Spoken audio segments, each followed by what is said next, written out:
और आपको समझने का प्रयास किया। हर बार मैं सोचने पर मजबूर हुआ, कैसे कोई अपना पूरा जीवन त्याग कर खुद को देश के लिए समर्पित कर सकता है।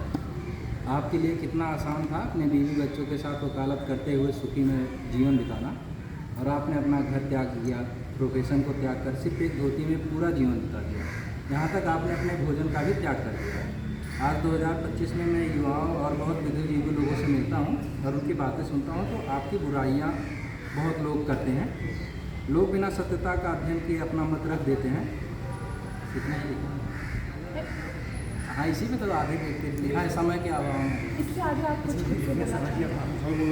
हाँ, लोग बिना सत्यता के अध्ययन किए अपना मत रख देते हैं और बिल्कुल जैसे व्हाट्सएप यूनिवर्सिटी या इंस्टाग्राम से या कुछ लोगों को सुनाए हुए बातों से ही अपना पूरा जजमेंटल होकर सारी पूरा आपका जीवन, उस जीवन के बारे में भी कोशिश नहीं करते हैं कि कैसे एक व्यक्ति रहा होगा जो विदेश में गया। आज के टाइम पे भी लंदन जाना बहुत मुश्किल है लोगों के लिए कि उस समय वो जाके पढ़ाई करके और आए, उस समय भी अपने प्रोफेशन में बाकायदा अच्छा काम ही कर रहे थे। उस समय जब लोग खाने को नहीं था, उनका बाकायदा पूरा सिस्टम था, उनके पापा दीवान थे, उनकी पूरी वकालत थी, सब अच्छा जीवन बिता सकते थे और उन्होंने अपना पूरा जीवन एक धोती में बिता दिया कि मैं उन लोगों के बीच में आ जाऊं कि उन लोगों को अपनापन लग जाए तो अपना धोती पहनने लगे, उनके तरीके से हो गए और लोग।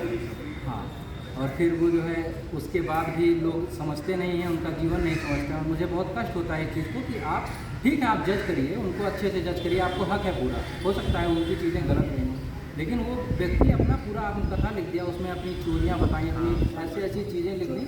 आप इतने सच्चे हैं, अगर आप जज कर रहे हैं तो आप थोड़ा सा इस तरीके पे जज करिए कि कितना सीधा व्यक्ति रहा होगा, कैसे हर एक चीज़ उसने स्पष्ट रख दिया और गलतियाँ मान लिया, गलती बात कर दिया और फिर भी आप बिना उनको जाने, उनका जीवन समझे, जो सुखी से रह सकता था उन्हें पूरा जीवन त्याग कर दिया। और आप ये सिला मिलता है उसको कि लोग बिल्कुल उसकी बुराइयाँ ही करते हैं कि गाजी बेगा के और पैसे में ये कर दिए, हिंदू मुसलमान में लड़ा के भगत सिंह की फांसी नहीं रोकी। आपने पढ़ा, भगत सिंह को मैं पढ़ा हुआ हूँ, मैं गांधी को पढ़ा हुआ हूँ, मैं देखा हूँ चीज़ें वहाँ पे एकदम समझौता में गांधी जी ने कभी भगत सिंह के लिए पॉजिटिव ही थे, निगेटिव नहीं थे। वहाँ पे उन्होंने सिर्फ भगत सिंह को तो ठीक है कर दिया, वो फांसी दूसरी चीज़ें थी कि हाँ, बाकी कितने लोगों को आज़ादी मिली, इतने समझौते से कितने लोग जेल से निकाले गए, 30,000 से ऊपर लोग निकाले। समझौते में बोला था 1931 में जब हुआ था उसमें साफ साफ बोला था कि सपोर्ट किया था 5 मार्च को जो हुआ था उसमें उन्होंने बाकायदा बोला था, लेकिन वो चीज़ें नहीं थी।